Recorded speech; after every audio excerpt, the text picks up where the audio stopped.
Oda has finally done it. After 20 years, Imuri Judas and the Gorosei's evil powers are revealed. And once again, ours and the community's balls deep prediction came true. Yep, they have the demon god fruits, where Imusama is the demon king. Come on, you guys thought Oda would have dodged the demon king allegations? Like, it's a shonen at the end of the day. We all know one of the top 5 rules of making a shonen manga is you gotta have a demon king. Of course! But Gorosei Saturn's demon god fruit awakening isn't the only thing that was confirmed, as Luffy finally ends the debate between Yonko versus Admirals. And yeah, we read your comments last week. All you Kizaru dick riders, all you Admiral dick riders, yeah, take this L. I ain't gonna lie, I'm getting cooked. The chapter continues with Atlas and Vegapunk taking action by descending to the battlefield, giving new orders to the pacifistas, turning the table in favor of the Straw Hats. The main reason they made their move was to save Bonnie, because whatever the hell Bonnie has been cooking ain't it. Let's be honest here. She thinks she's on the team, but all she's been is a burden on the Straw Hats. Like, just calm down and sit inside the Vegapunk, take a cup of tea, and just chillax, you know? You're not doing anything against a monster like Kizaru with his Logia powers when you haven't even shown hockey use. As Atlas yells to find Bonnie, we discover something that will put an end to the Zoro versus Sanji debate. Sanji displays an ability so broken that even Gear 5 Luffy would shiver in fear. His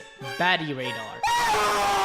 Yup, Sanji's observation haki in regards to women is so advanced that he can find Bonnie even in the midst of this chaos. However, the tank is too slow for his liking as he lunges out to save his queen. After a few gaps, Bonnie shows us a new ability of hers called NDE, or Near Death Experience. This causes the young Marines to think they have grown old enough to die, making them faint and allowing her to escape. However, she runs into one of the pacifistas, which is being controlled by the Vice Admiral Bluegrass. Who? Despite Atlas overriding the commands, she's still able to control one of the pacifistas thanks to her devil fruit, the Nori Nori no Mi. This fruit allows her to control anything she rides, and in this case, it's a pacifista. Just a couple of chapters ago, Bonnie didn't even let Luffy hurt one of them. They resemble her dad so much, so it's no surprise that she's left completely paralyzed and ready to get smoked. Until Mr. Prince swoops in to save the day. That's why he's the GOAT!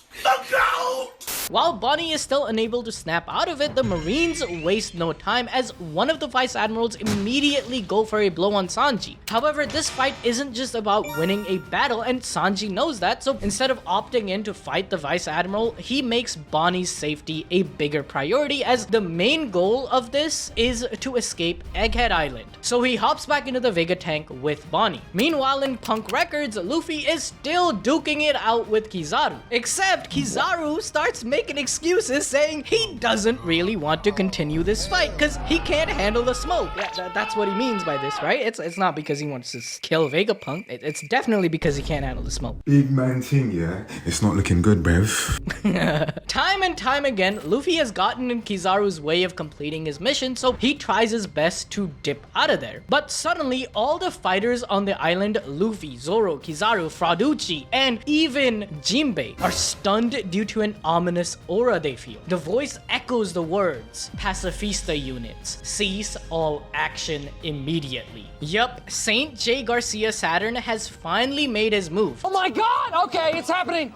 Everybody stay calm! What's the procedure, everyone? What's the procedure? Stay calm! This guy's entrance is so hyped that only the top 4 ranks of the higher admirals are allowed to look at him. The Vega tank scutters by the pacifistas before they notice a giant summoning circle. They drive across a road made of clouds, but black hockey starts to emanate from the ground, while Sanji sees something coming out of the demonic summoning circle. Despite the earlier announcement, one of the Marine soldiers decides it's a great idea to witness the true darkness that the world government is hiding, and as soon as he makes eye contact with Saturn, his head just explodes out of nowhere. We swiftly change to the cause being the most disgusting monster we have yet seen. Saint J. Garcia is in his awakened hybrid demon god form, which, if you had the notification bell on, you would have already known this like 2 months ago when we predicted this using our balls deep prediction hockey. Saturn's devil fruit is the Ushi Ushi no Mi model Gyuki. Roll the flashback, editor.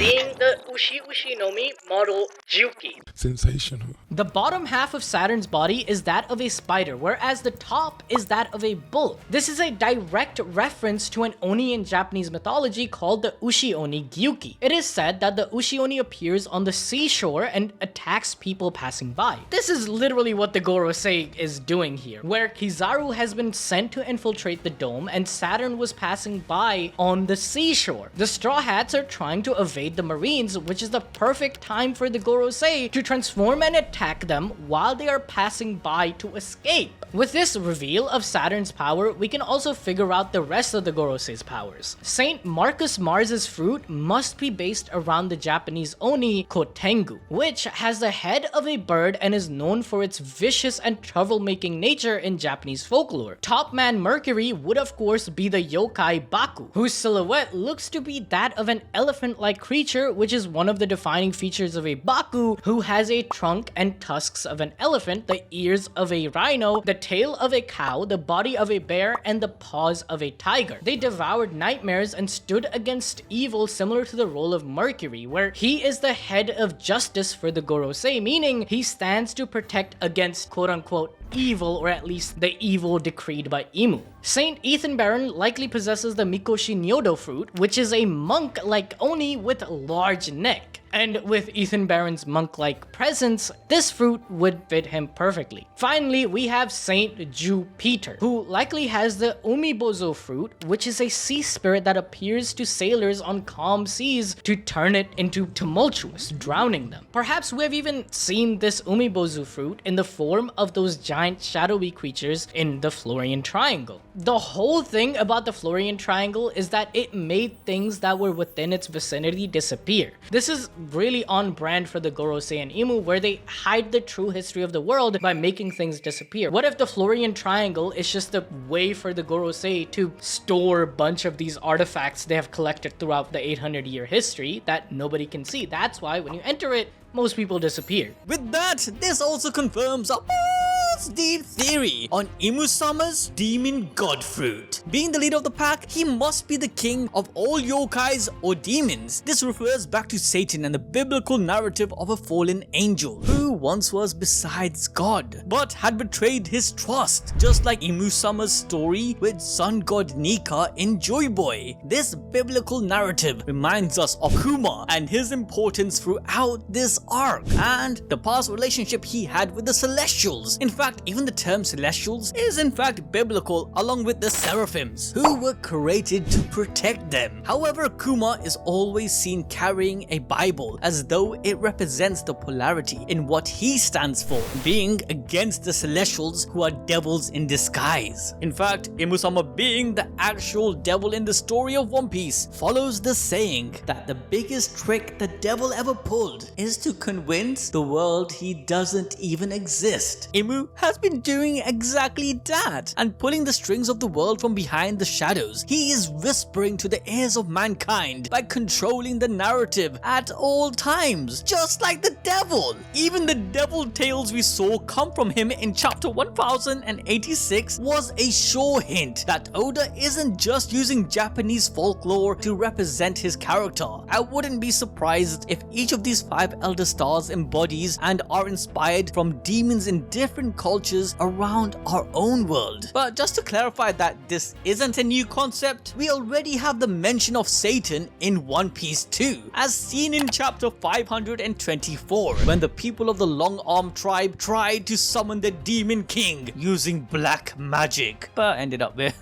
Brook. But the thing to note is that they used a devil summoning circle, just like the one we saw in this chapter with Saturn's arrival on the island, where he pops out of a satanic pentagram. But Imu-sama having the demon god devil fruit must also be related to why the sea supposedly started to hate the devil fruit users and made them weak upon their emergence. This is because Imu, along with his demon fruit spirit, must have plotted against the world using the sea as a means. In effect, they were the ones to cause separation of the sea where once it was all blue. The legend of all blue remains, but it no longer exists as it used to. However, the sea spirit, being separated with its entirety, started to reject anything relating back to devil fruits. This also means that Imusama is completely in tune with his devil Zoan counterpart, as in chapter 1069, Vegapunk stated how Zoan's fruits are living and their personality absorbs and affects their users accordingly during their awakening. This is why Luffy is so joyous and how Lucci has a predatory mindset. However, it's also more likely that the Zoan fruits, which are living and have a will of their own, as stated by the Gorosei in chapter 1043, are just gravitated to users who have a great affinity to them, which would explain how a snake like Orochi found himself with the Hebi no Mi, or how a reindeer who was an outcast in Chopper found himself the Hito no Mi. There are tons of other examples where the users perfectly matches their Zoan counterpart. Even Luffy, before he took a bite out of his fruit, was a very ambitious kid and wanted to enjoy the freedom of a pirate, though one could argue that he grew up with the spirit of Nika inside of him at a very young age, so we will never really know who Luffy is as a character without Nika. But knowing where Luffy is from and who his family is, it's very likely that Luffy is just a natural liberator. But coming back to Imu, he is unlike any other Zone user, as its spirit is always there. This speculation is grounded on the fact Imu has a double iris. In a dedicated video about these powerful eyes, we explain how it represents multiple personalities and spirit in one body: Hakuba and Cavendish, Big Mom and Mother Carmel, the gigantic elephant and the spirit of Zinesha, and of course Mihawk with Yuru. Chapter 1094 reinforces this idea, as Garcia also has a double iris in his awakened form, and early on he gave us the idea on how humans are no different from insects, as though he himself is not a human. Furthermore, Saturn has clearly awakened his devil fruit with the black clouds around his neck. And what did Don Quixote Doflamingo tell us? Well, there are requirements to awaken a devil fruit, which is that a body and the mind of the user must catch up to the will of the fruit. In the case of Garcia, since it's an Oni or yokai fruit, this means that rather than the instinctual will of the animal to hunt and feed, like with the predatorial Zoans, a demon fruit exhibits the same instincts that of a devil, similar to a possession. Regardless, during this crazy entrance, the Vega tank is knocked off course by Kizaru's energy beam, but before he can even get another shot in to finish the job, Luffy catches up to him, going full Popeye, preparing to punch him. Kizaru in turn, thinking he countered Luffy by firing at him before he could even do anything, doesn't realize that Luffy is unaffected by his beams, and instead it just makes him spin really fast. This gives him the perfect momentum to create a brand new attack called Gomu Gomu no Star Gun. This is the first attack Luffy imbues his Conqueror's Haki, and boy, did he just push Kizaru's brain to another dimension. This attack reiterates how Luffy affects reality, as a literal star pops on top of Kizaru's head, with him admitting, This is not good. which finally puts Kizaru in his place. Much of Luffy's time hoping his Nika form would burn out, but no, he got knocked out. Likely due to the CP0 information, Kizaru understood that Gear 5 has a time limit and he can't keep it going indefinitely. Plus, Kizaru's goal was never to fight Luffy in the first place. Even when his awakening wore out, he just pumped his heart back to continue the fight. Luffy was also dishing out non-stop advanced Conqueror's Haki attacks, whereas in Egghead, he only did so on a few occasions. We also have to remember, Luffy had a prior fight with Lucci who he completely bodied. So if this had been a one-on-one from the start, Kizaru would have just lost, which just goes to show that his thinking in avoidance and distracting Luffy all this time was the correct choice for his mission. And due to the fact Luffy is now out of juice and is turning into an old man, Saturn sees Luffy and recognizes the soul of his devil fruit, Nika. This response showcases the familiarity that Saturn's Zone spirit has towards Nika. The idea of these ancient spirits having their own mission and battle throughout time is highlighted here. In fact, these spirits, much like Mary, are the embodiment of the people's will and desires. Regardless, the Vega tank comes crashing down and falls right in front of the Elder himself. Bonnie then remembers what she saw in Kuma's memories, where there is someone giving Vegapunk the order to erase the consciousness of Kuma. Yep,